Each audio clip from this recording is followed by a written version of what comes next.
सकट चौथ व्रत कथा। एक साहूकार और साहूकारनी। एक साहूकार और एक साहूकारनी थे। वह धर्म पुण्य को नहीं मानते थे, इसके कारण उनके कोई बच्चा नहीं था।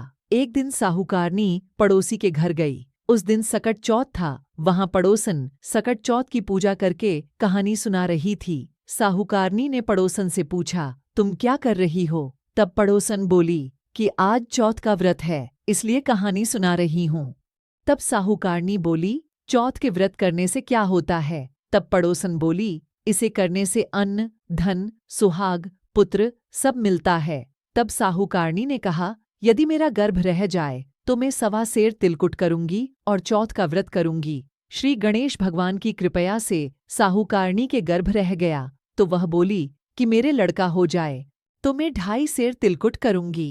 कुछ दिन बाद उसके लड़का हो गया तो वह बोली कि हे चौथ भगवान, मेरे बेटे का विवाह हो जाएगा तो 5.25 सेर का तिलकुट करूंगी। कुछ वर्षों बाद उसके बेटे का विवाह तय हो गया और उसका बेटा विवाह करने चला गया, लेकिन उस साहूकारनी ने तिलकुट नहीं किया। इस कारण से चौथ देव क्रोधित हो गए और उन्होंने फेरों से उसके बेटे को उठाकर पीपल के पेड़ पर बिठा दिया। सभी वर को खोजने लगे पर वो नहीं मिला। हताश होकर सारे लोग अपने अपने घर को लौट गए। इधर जिस लड़की से साहूकारनी के लड़के का विवाह होने वाला था, वह अपनी सहेलियों के साथ गणगौर पूजने के लिए जंगल में दूब लेने गई। तभी रास्ते में पीपल के पेड़ से आवाज आई, ओ मेरी अर्धब्याही। यह बात सुनकर जब लड़की घर आई, उसके बाद वह धीरे धीरे सूख कर कांटा होने लगी। एक दिन लड़की की माँ ने कहा, मैं तुम्हें अच्छा खिलाती हूँ, अच्छा पहनाती हूँ, फिर भी तू सूखती जा रही है, ऐसा क्यों? तब लड़की अपनी माँ से बोली कि वह जब भी दूब लेने जंगल जाती है तो पीपल के पेड़ से एक आदमी बोलता है कि ओ मेरी अर्धब्याही। उसने मेहंदी लगा रखी है और सेहरा भी बांध रखा है। तब उसकी माँ ने पीपल के पेड़ के पास जाकर देखा, यह तो उसका जमाई ही है। तब उसकी माँ ने जमाई से कहा, यहाँ क्यों बैठे हैं? मेरी बेटी तो अर्धब्याही कर दी और अब क्या लोगे? साहूकारनी का बेटा बोला, मेरी माँ ने चौथ का तिलकुट बोला था लेकिन नहीं किया, इसलिए चौथ माता ने नाराज होकर यहाँ बैठा दिया।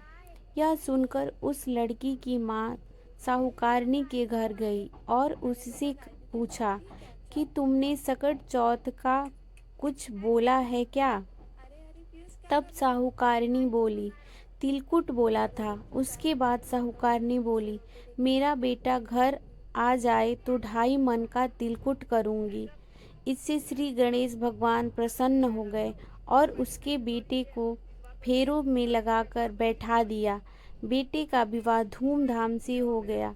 जब साहूकारनी के बेटा एवं बहू घर आ गए तब साहूकारनी ने 2.5 मन तिलकुट किया और बोली, हे चौथ देव, आपके आशीर्वाद से मेरे बेटा बहू घर आए हैं, जिससे मैं हमेशा तिलकुट करके व्रत करूंगी। इसके बाद सारे नगर वासियों ने तिलकुट के साथ सकट व्रत करना प्रारंभ कर दिया। हे सकट चौथ, जिस तरह साहूकारनी के बेटे बहू से मिलवाया, वैसे ही हम सबको मिलवाना। इस कथा को कहने सुनने वालों का भला करना।